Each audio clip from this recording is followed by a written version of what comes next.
Hello everyone and welcome back to React Native series. तो ये video number 5 है हमारी रिएक्ट नेटिव सीरीज़ की, जहाँ पर हम ये चीज़ देखेंगे किस तरह से एक्सटर्नल कंपोनेंट्स हम बना सकते हैं। बेसिकली जो भी हम टेक्स्ट या बटन्स, जो भी हम रेडियो बटन, कोई भी चीज़ हम लगाते हैं व्यू के अंदर, तो वो बेसिकली हम उसको कहते हैं कंपोनेंट। लेकिन इशू ये होता है कि जब एक ही स्क्रीन के ऊपर आपके मल्टीपल कंपोनेंट्स हो, आपको एक बड़ी स्क्रीन बनानी हो, profile screen, login screen, sign up screen, तो आपका जो ऐप का जो ब्लॉग होता है वहाँ पर आप सारी चीज़ें अपनी नहीं रख सकते।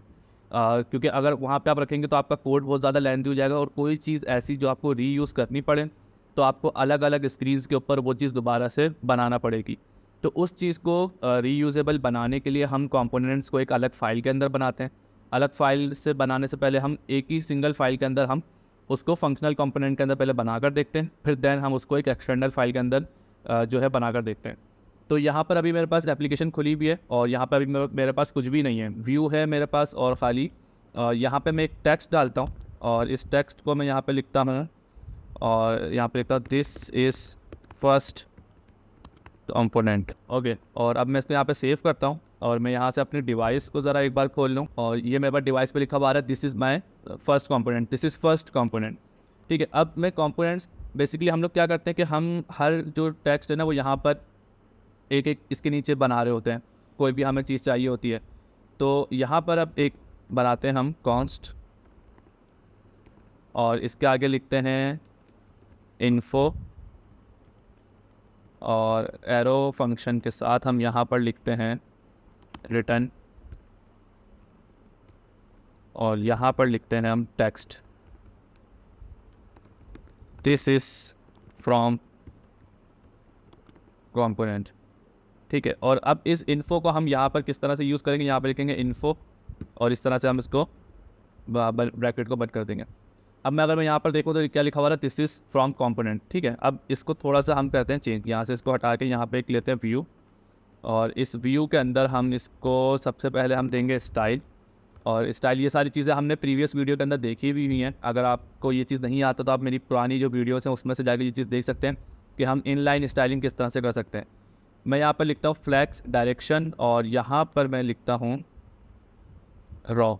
ठीक है, और यहाँ पर मैं एक लूँगा टेक्स्ट और इस टेक्स्ट के अंदर मैं लिखूँगा नेम और इसकी मैं इनलाइन स्टाइलिंग करूँगा स्टाइल और इस स्टाइल के अंदर मैं लिखूँगा font weight. Font weight basically हमें क्या करना है, जो नेम की जो हेडिंग है ना उसको बोल्ड बनाना है। ठीक है, और इसी चीज़ को हम दोबारा से कॉपी करते हैं और यहाँ पर हम लिखते हैं फॉन्ट वेट को हटा देते हैं, हम यहाँ पर पूरे स्टाइल को ही हटा देते हैं। ठीक है, और यहाँ पे हम लिख देते हैं दानियाल अहमद खान। ठीक है, और अब मैं यहाँ पे इसको व्यू करता हूँ तो लिखा हुआ है name Daniyal Ahmad Khan, first component लिखा हुआ है दानियल अहमद खान। अब यहाँ पर हम क्या करेंगे कि एक व्यू हम आगे ऊपर और लेंगे व्यू और इसके अंदर एक स्टाइल डालेंगे और उस स्टाइल के अंदर ब्रैकेट लेने के बाद फ्लैक्स डायरेक्शन और इसको हम लेंगे एज अ कॉलम।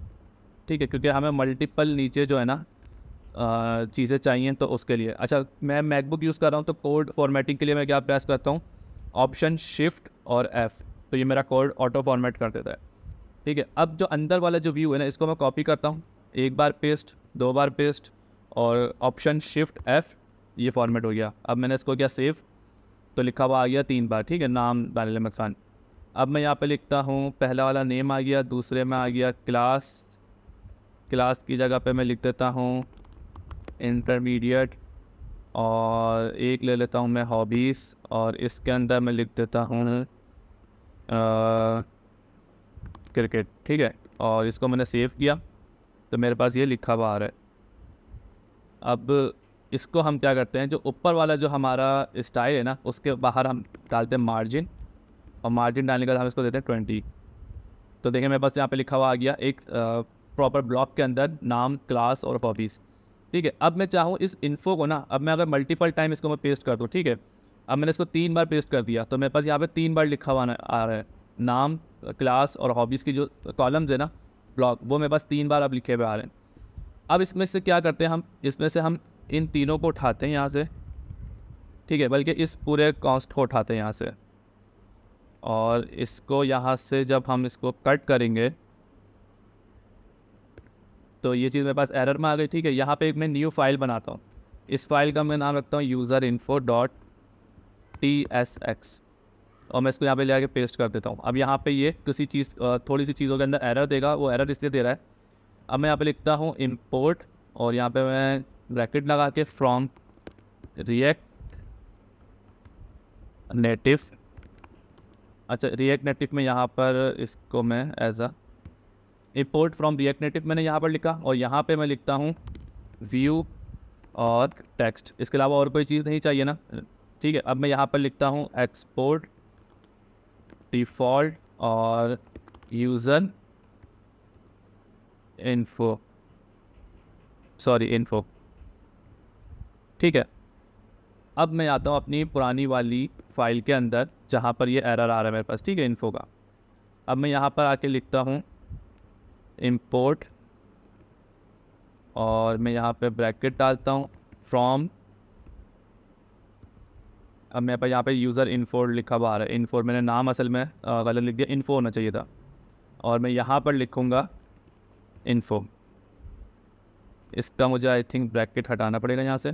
ठीक है, मैंने ब्रैकेट हटा दिया और यहाँ पे एक एक्स आ रहा है, ये मैंने हटा दिया एक्स। तो अब मैं यहाँ पर देखता हूँ तो मेरे पास बिल्कुल वैसे ही चल रहा है जिस तरह से पहले मेरे पास इनलाइन नीचे मैंने सेम क्लास के अंदर कंपोनेंट बनाया था और अब मैंने उसको ले जाकर एक अलग फाइल के अंदर रख दिया जो कि था मेरा यूज़र इन्फो के नाम से बना दिया मैंने। ठीक है, यूज़र इन्फो।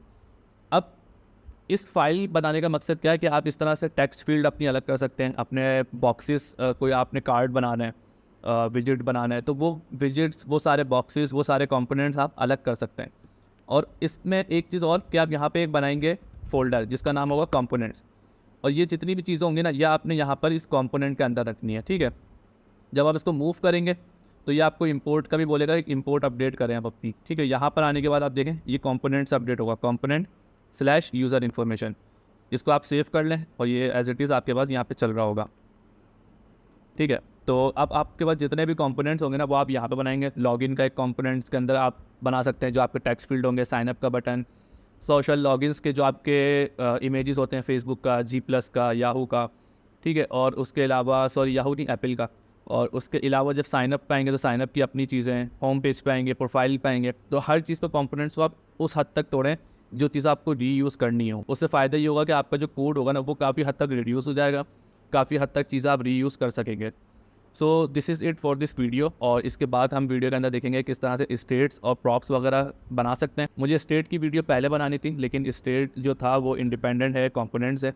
इसके बाद हम स्टेट देख लेंगे, फिर देन उसके आगे हम APIs वगैरह देखेंगे। उसके बाद जो आगे जो फर्दर प्लान है वो है कि हम किस तरह से नेटिव मॉड्यूल से कम्युनिकेशन कर सकते हैं। नेटिव मॉड्यूल के अंदर हमारे पास या तो हम कॉलिंग कर सकते हैं नेटिव एंड्रॉयड के कोड को, या दूसरा तरीका ये कि वहाँ पे हम किस तरह से फ्रैगमेंट्स को रीयूज़ कर सकते हैं।